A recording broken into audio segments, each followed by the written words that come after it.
Hello, everybody. We got an incredible episode coming up, and with us, our very first guest and an absolute icon in the podcast mortgage Canadian real estate investor podcast host, very own Nick Hill, coming on the episode with us today. We are so excited to have him with us. And born in BC, now living in the GTA, Guelph area, offices in Toronto and Cambridge. He is an absolute wealth of knowledge. I'm sure if you're listening to us, you are a podcast listener and you have listened to the Canadian Real Estate Investor Podcast with over 400 episodes. We are so excited to dig deep into his brain and pick his brain and see everything he has to share with us today. So thank you so much for being here. And I can't wait for you guys to tune into this and definitely leave us a comment. And Nada, tell us how you know Nick. Get us started. Well, I have to say, Nick, he first came into my Instagram DMs and he was looking at investing in Cornwall. And he was reaching out to a bunch of real estate agents in the area. And he was doing it through Instagram. So I screenshotted it and I was saying it's small town, you know, every real estate agent in the town. And I start checking in with my closest friends being like, has anybody heard of this guy? And Nick, this has got to be, I don't know how many years ago. Like this is before you guys really took off with your podcast. And I was like, does anyone know this? And a lot of agents that I knew actually had the same message from him. Anyways, I answered him and we started chatting and he came down to Cornwall. I went with him for a beer and lunch and it was a late lunch so we could have a beer. And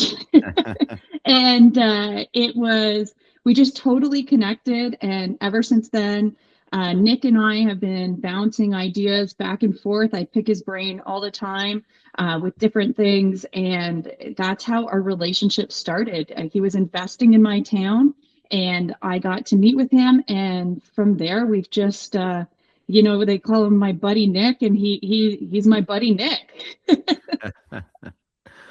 Wow. Yeah, guys, thank you so much for the introduction. First guest is a huge honor. Really proud to see what you guys are doing and excited to see where it goes for both of you. And Nada, you all listen, you played a big role early on in my own investing career, as well as the partners that I brought on where we built the portfolio to about 80 units. I mean, you were integral in helping us, and I think helped secured at least a dozen, if not more, of those units in some smaller portfolios for us. So yeah, the DMs work. All right. It's not just for the inappropriate text. I can get a lot of business done in there as well. Love that. So we're going to start dropping in the DMs here, Nada. I love that. With a focus on small towns, as you know, Nick, this is the Small Town Realtor Podcast, and you have an incredible wealth of knowledge coming from the mortgage industry and in Canada, across Canada. It's awesome listening to your podcast because you span across and have your different local experts in the different market areas and cities across Canada. So it's a really cool firsthand view into these different cities that you're looking at and talking about. What are some of the biggest differences between investing in a small town versus a major city market that you're seeing? Yeah, it's a great question. I've been lucky enough and kind of had the privilege over the last couple of years through the podcast and through the events that we host across the country to be able to basically see most of our big, beautiful country. Whenever I'm in one of the kind of major cities, whether it be a smaller one like Winnipeg or, a Vancouver or a Calgary or a Montreal, whatever it is, or anything on the East Coast, Halifax, Moncton, I always try to get, if I can, I always try to get at least an hour or two outside of that city center as well to see what's going on in the small towns. I've been an investor in small towns, small to mid-size markets, and for anyone listening outside of Canada, very let's say towns of 50 to 120,000 people kind of thing. And I love those markets. I love them for a couple different reasons. One, here in Canada, if you are listening to this from a city, that most of our major cities are very expensive, right? The price to income ratio in some of these markets, Vancouver, or Toronto, or even a Calgary, Montreal, essentially where most Canadians live, or at least close to, it gets very, very expensive here. So the barrier to entry strictly is enough of a deterrent for most people to not end up even investing. The next piece is if you can invest, you're likely investing more for capital appreciation in a major market versus cash flow. Okay. Now, cash flow is absolutely paramount in investing, regardless of what you're investing in, whether it be real estate or stocks or whatever it is. But especially in real estate, you need your property to cash flow, because your property costs you every month if it doesn't. So I was able to, and we've helped, hundreds, if not thousands of people over the last several years, be able to invest in small towns, whether they live in that small town or not.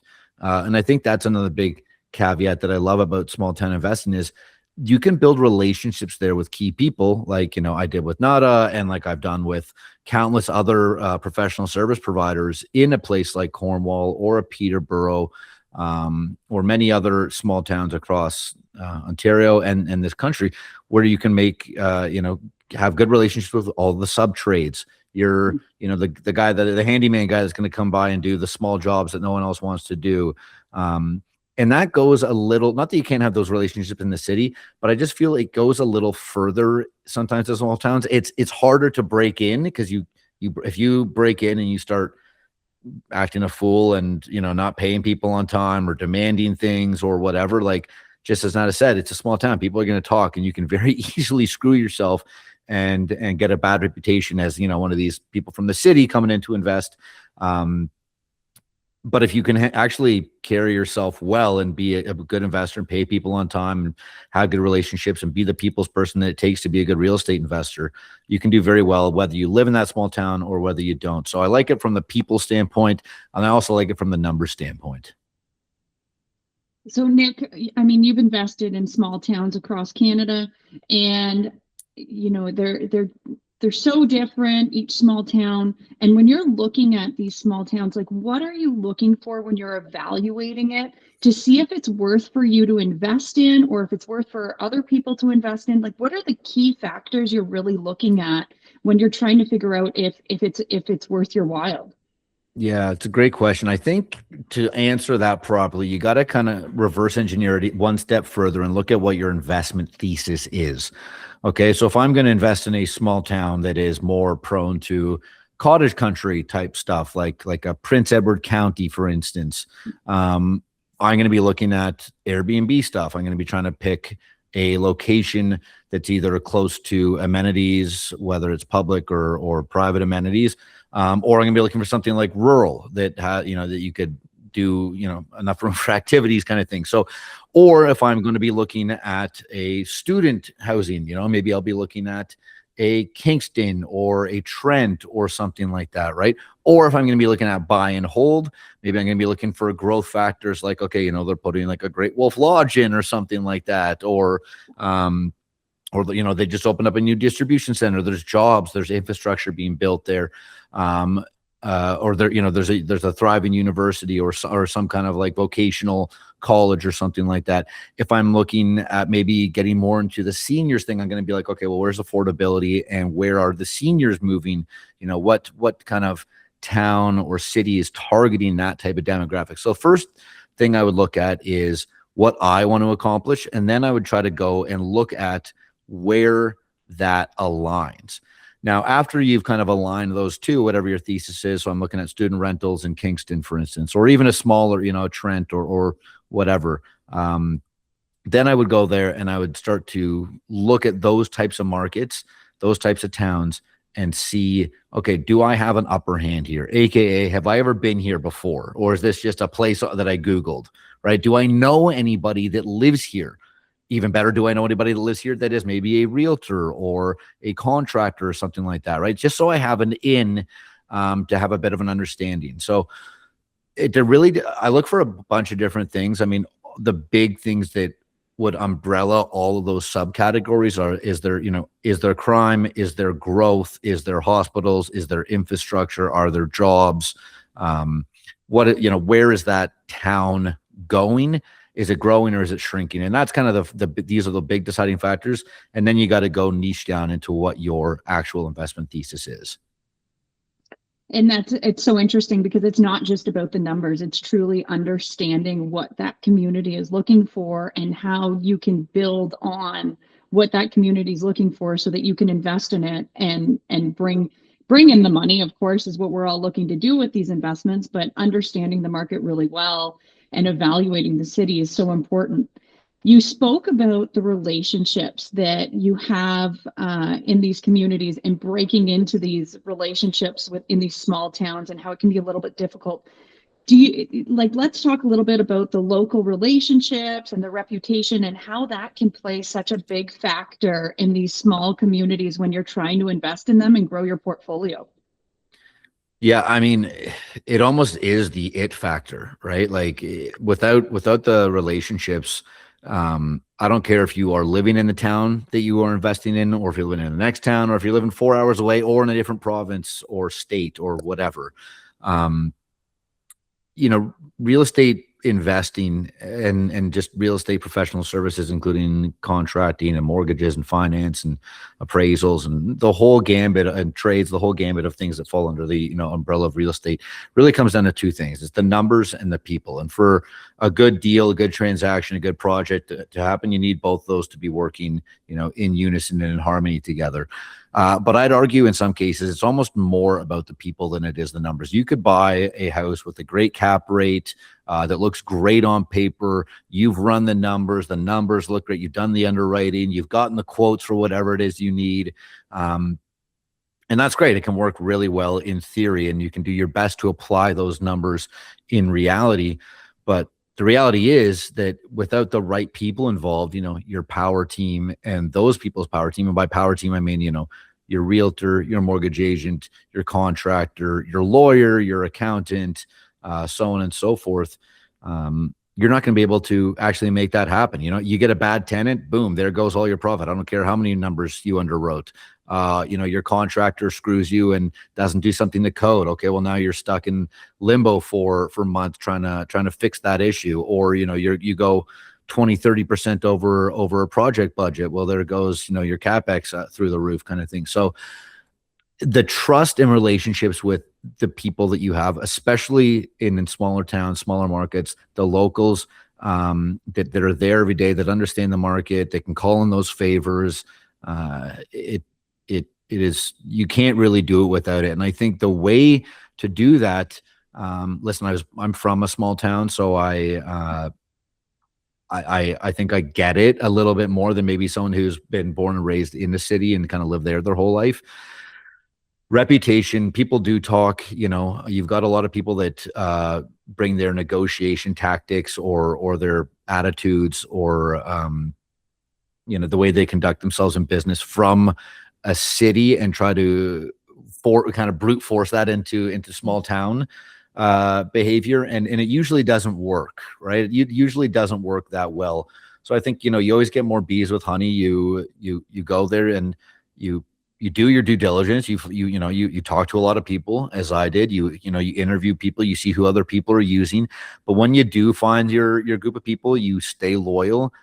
You pay people on time. I always tell everybody, don't go and negotiate with your realtor, your contractor, your mortgage broker. Don't go and say, well, I'm going to do a bunch of these. I'm going to be an active investor. I'm going to be an active buyer or seller or whatever it may be. Give me a deal.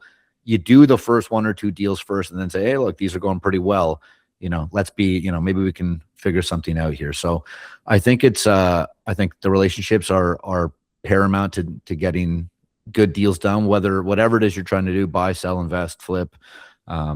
And I think that, real estate is more about people, no matter what you're doing, than it is about the numbers. I wish more people were listening to your podcast, Nick, because how many investors, I'm sure Nada could say, deal one, I'm going to do a bunch of these. It's like, okay, well, let's get a reputation and let me show myself why I'm worth what I'm doing. And hey, yeah, if you're doing a bunch after, yeah, let's work together and all that. So I like that point. And I think a lot of what you're talking about there, a lot of people in our industry, your industry of mortgages, and definitely all the blue collar trades that you're talking to and real estate agents, is AI, and we're going to lose all our jobs. What you just talked about is the essence of why AI will never replace the true professionals, and definitely not those ones swinging a hammer and throwing up drywall.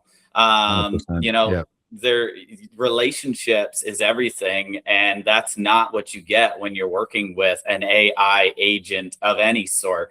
So I love that, and I got to start reiterating that when someone tries to say that and get under my skin about real estate agents won't exist here in 5 years. What are some of the biggest mistakes you see investors making right now? And maybe that's, outside of just maybe not using realist.ca to break down the numbers, but what are you, what's out there? There's a little plug for realist.ca. It's a really cool app. And I'm sure, Nick, why don't you expand on that as well while you're at it? Yeah, I appreciate that. It's just, so Realist is kind of our free group. We just literally put out a whole bunch of free stuff. I really haven't some issues with like the fake real estate guru space. I think it's done a ton of damage to our industry. So Dan and I have been on a mission. Dan's my partner on our podcast. We've been on a mission to kind of destroy that space and just give all the stuff that people charge between like $5 and $50,000 away for free. So Realist, we've just built out a ton of amazing calculators on there. Everything from like how to calculate a power of sale deal with a VTB. Like you can get pretty crazy with your capital stack, and then we just self-populates cap rates and everything like that. So it's really cool. Go check it out. We also host free events across Canada. And those free events are full of investors, and a lot of, I get to talk to a lot of first time, second time, and very seasoned investors. People have been doing it for 10, 20, 30 years in some cases, that own hundreds, if not thousands of units, all the way to people that are trying to buy their first single family, first condo, first duplex. So, some of the mistakes that not even just right now, right now it's a unique time, but some of these mistakes, that doesn't matter what time of the market it is. These are kind of the most common ones. The first one is outside of just the people, which I've kind of already touched on. If you don't have the right relationships, you're screwed. So go make those, and you can do those by going to our events or networking or reaching out to people. Just get yourself out there, talk to other real estate investors. Where things can get really bad is not understanding the actual process or the financial products behind things, like how much things actually cost, right? A lot of investors, a lot of ones that are in hot water now. So these aren't mistakes that they've made now. These are mistakes that they made, a few years ago, and their mortgages are up for renewal or whatever it may be. A lot of people are underwater because they only underwrote their deals for, let's say, good, better, best kind of thing, right? And if you've been an investor, you know that you don't write good, better, best. You write, absolute worst, decent, good, and then really good, right?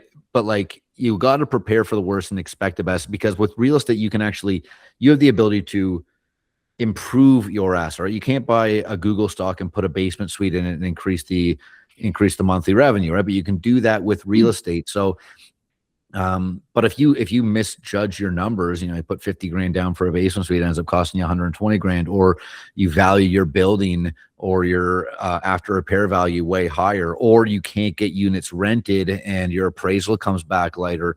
Any of these kind of number of things, that's the kind of the number one mistake people make, is not running tough enough numbers, right? Find a good deal and make it better. You're not going to find a great deal, not in this market, not in any market. Great deals get snatched up off market so fast you don't even see them from most people. The other one, yes, okay, so not having the right people on your team, big mistake. Not using the right numbers and stress testing yourself, another big mistake. And I'd say the other biggest mistake is just never doing it. Getting stuck in that analysis paralysis, or putting it off. Not never doing it, but putting it off 6, 12, 18, 24 months, 5 years, 10 years. I spoke to a guy at an event in the prairies one time, and he was like, you know what, man, I think I'm going to do this. I'm going to finally do this. You guys have kind of convinced me I'm going to buy a property. And he's like, I should have done, my wife gave me permission like 20 years ago. And I was like, oh, did you do it? Because 20 years ago in this market, house would have been like, $60,000. Now they're about 300. Maybe not 60, but let's say 80,000 to 300, 100,000 to 300, right? And he's like, no, I never pulled the trigger.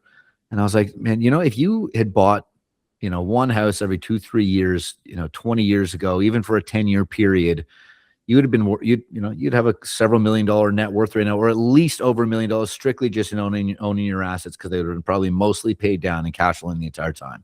But now you're going to do it. And, I just saw his, the spark leave his eye for a second. And I felt a bit bad, but for me, I always want to just encourage people to get started, right? I mean, I see this so often in real estate, where so many people want to do it and so few people pull the trigger. It's never the right time for a lot of people. I'm going to keep preparing. Well, yeah, go and prepared, but you can never really fully prepare what you're going to get hit with a rental property, or a building a project, or even just, outside of just buying a home. It gets a little more complicated. So just do it, just get started. Yeah, I can definitely agree with you on that. And Nick, the analysis paralysis, like that is, I've seen so many investors get scared because they've overanalyzed a property, and now they're nervous and they back out. I've walked into properties and barely looked at the numbers sometimes and gone with my gut. So I'm like I under analyze and hop into things, but don't do it my way either. Follow Nick. Nick knows what he's doing. He's got a great system. You've done all right for yourself, Nada. You're good. But see, I think you can go with your gut, because another thing is, the market so well, right? And that's another mistake, is not knowing that market, right? I mean, again, knowing the numbers of a market and running them are one thing, but actually knowing it and being able to walk into a property and be like, no, I just know that I've done this enough times. I know this neighborhood. I know the market from a sense of, okay, they are putting that Great Wolf Lodge in, or they are putting the highway extension in, or whatever it may be from your small town perspective. I know where this place is going, and I know the market. So, I think that's why you've been able to do that. So, don't try to do Nada's thing until you've had her level of experience. Fair. But I will say, your analysis works great. I've even had one of the girls from my team, and somebody who, knows the market, knows it locally. She's even worked with you and Daniel Foch on just your programs and your systems. And, it's very key. It really helps you analyze things and look at those properties and see, is this a good investment? And once you figure out it is, pull the trigger, buy it, move on, stop thinking about it.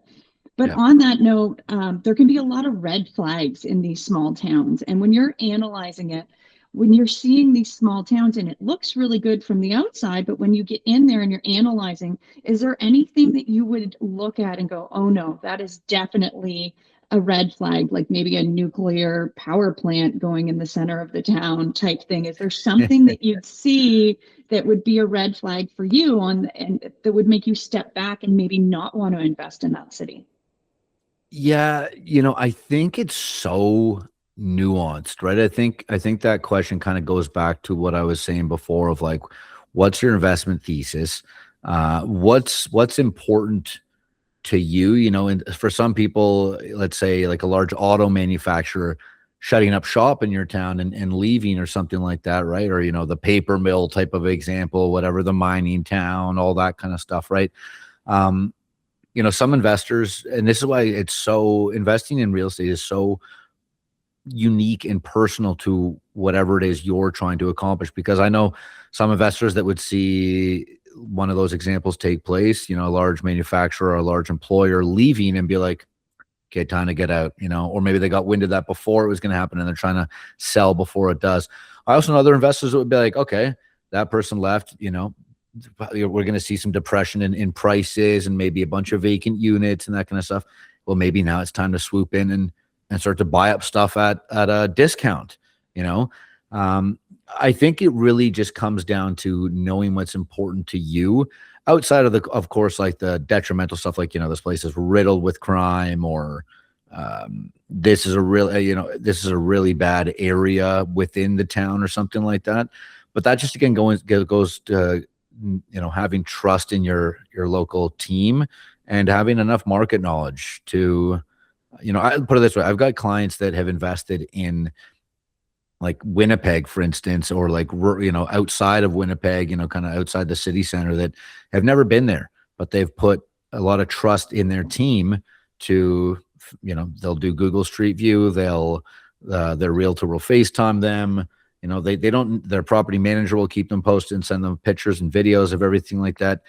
And they can manage it from afar. So those, the red flags that you're not seeing, that you can't search up, you need to rely on them, on your people, the boots on the ground people, to be able to tell you, either within a certain, within the town, that, stay away from this area, or, from that town itself. Cause if you have an honest person, they're like, yeah, I wouldn't be, that'll tell you, yeah, things are going down right now. It might not be the best time to invest. Well, that's also what you want to hear. And then they might know some surrounding areas that are good as well. Yeah, no, and beautiful thing with technology, it's came so far that there's all kinds of different ways that you can have a log of your property manager updating you with this is done and that's done, and doesn't need to be so burdensome when you're halfway across the country, if you found a good deal in Saskatoon or something like that. Where, exactly. Nick, are you still seeing now? You did a great episode about a week and a half ago, I think, and it was the 10 places to buy in Canada. Moncton was a surprise one, but when you broke it down and all the jobs go into there, it made sense. I've never even thought about Moncton. And a couple other funny comments you made there was Winnipeg was supposed to be the Chicago, and Halifax was supposed to be in New York. So I thought that was pretty funny things after listening to that. But where are you still seeing opportunity in Canada today? And if at all possible, with your wealth of knowledge of towns under 100K, that would be awesome.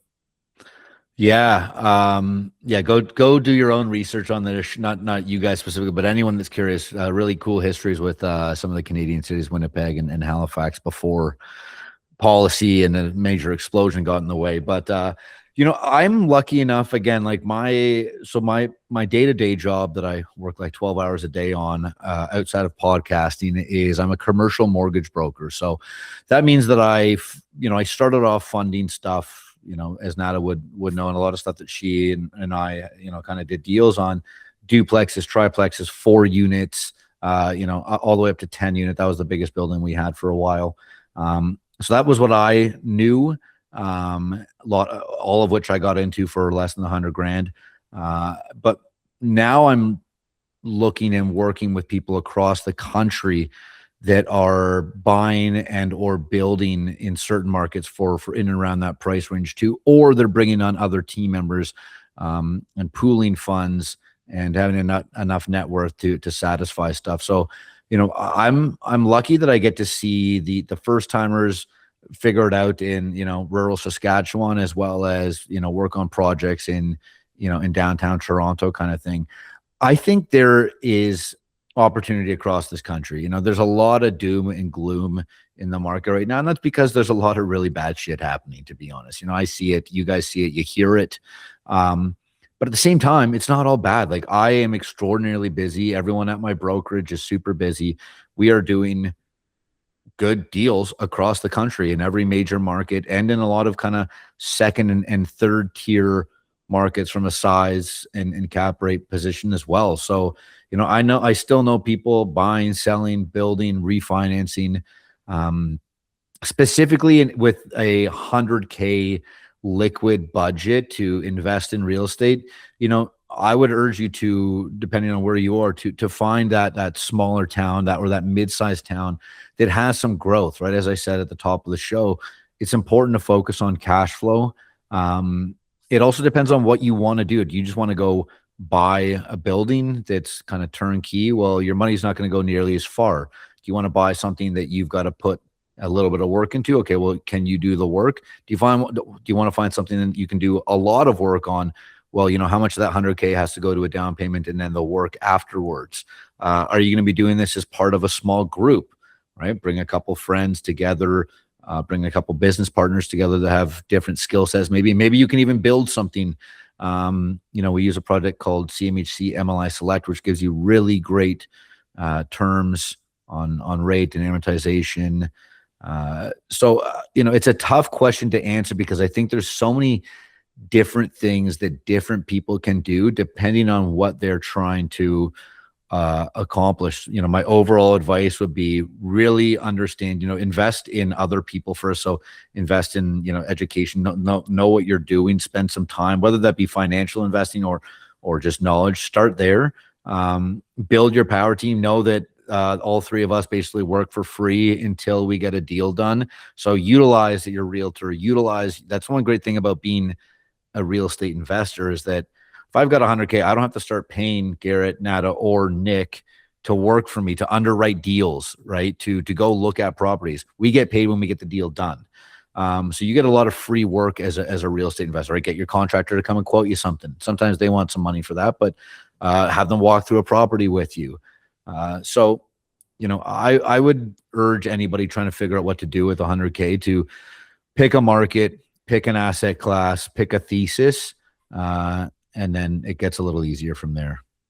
I love that I misconstrued the question, but I actually like how you took it, because I was thinking of what towns to, where do you see opportunity in Canada today with towns with a population of under 100K? But I actually really love how you answered that as if investing, I got 100K. But any towns come to mind in your research? Yeah. You know what? It's gonna be hard for me to pull all the random names out of here, but I always look for, there's a lot of major infrastructure projects kind of happening in Canada. That episode that we did, I'd encourage people to go back and reference that one. We pull data from several different sources, right? Like, where is the government in, like, here's what I'll give you things to look for instead of specific towns, because if you're in Vancouver or Calgary or Toronto or Halifax, you're going to likely want to choose something maybe a little closer that something. So this is what you should be looking for. Major infrastructure projects that are happening or greenlit, a market that favors or has at least, at the very least, equal kind of landlord and tenant rulings and laws.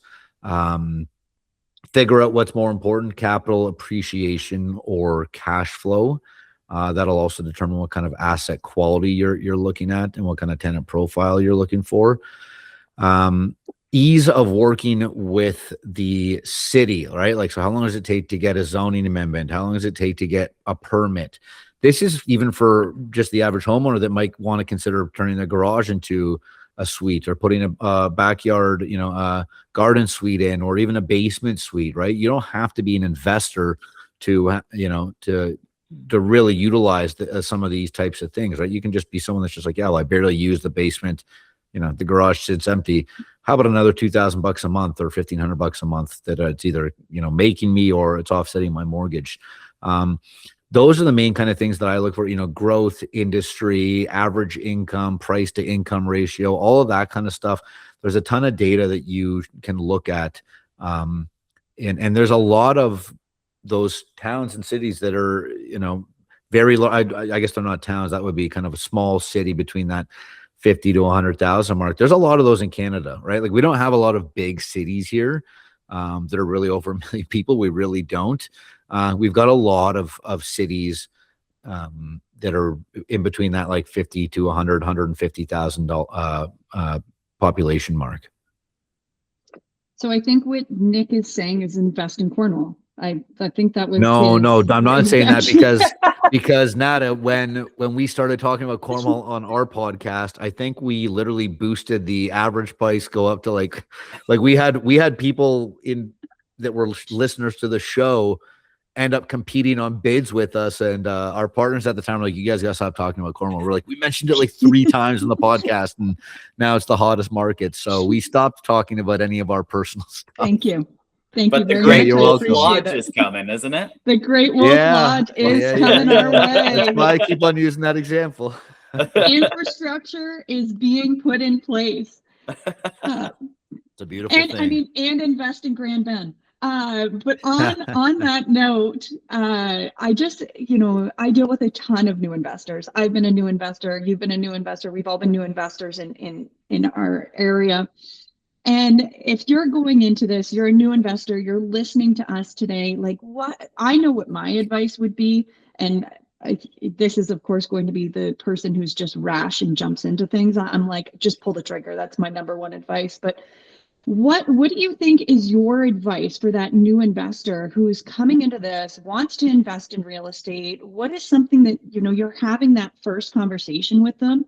Because I'm sure you do all the time with those new investors. What's the advice that you're giving to that new investor to kind of get them going with things? Yeah, I mean, it's pretty simple as well. I used to do a big song and dance with everybody, but I've been asked that question like thousands of times over the past like 5-6 years. So I make it pretty direct as well. I'm like, okay, well, first of all, what do you want? Second of all, how much research have you done? Have you spoken to a mortgage broker? What are you pre-approved for? Have you spoken to a realtor? What do you want to do? Do you need a contractor, right? Like, it really is just a series of practical steps to actually make this happen. It's not rocket science, and you don't have to really do a whole bunch of stuff by yourself.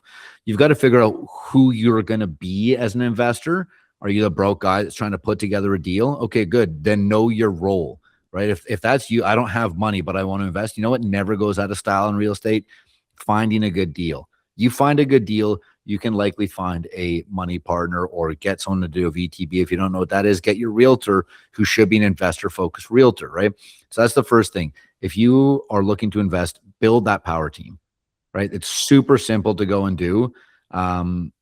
Educate yourself, build a power team, figure out how close it is you are to investing in what you want, because you've got an investment thesis. Don't go don't go into this blindly. Know what you want. And what I mean by an investment thesis is what type of asset class you're investing in. What are you investing in for it, aka cash flow? What's your important return metric? Figure out the who, what, when, where, and why yourself. Then build a power team, and then if you can't make a decision in 6 to 12 to 18 months on something, you're going to basically start to face opportunity costs, right? That money could have been doing something better in that period of time. So when you decide that you're going to do this, really just do it. Okay. Like it's not rocket science. The people that that story I told, the people that wait and wait and wait, they're always like, man, I wish I'd done it 3 years ago when I first, 5 years ago, 10 years ago. Ask your parents or any, person that had real estate and sold it 20 years ago that maybe shouldn't have. How much more would it be worth now? How much, and not just from it's worth more to sell now, but how much money would that have been making, a month or a week between now and then? So I think it's that goes back to that old adage, time in the market, not timing the market. So I think it's a really easy step-by-step process. There's an overwhelming amount of content out there for people that are just trying to get into it. So educate yourself, build your power team, figure out what it is you need to get it done, and then get it done. I love stats, Nick, and you guys definitely bring up a lot of stats and polls and all that good stuff.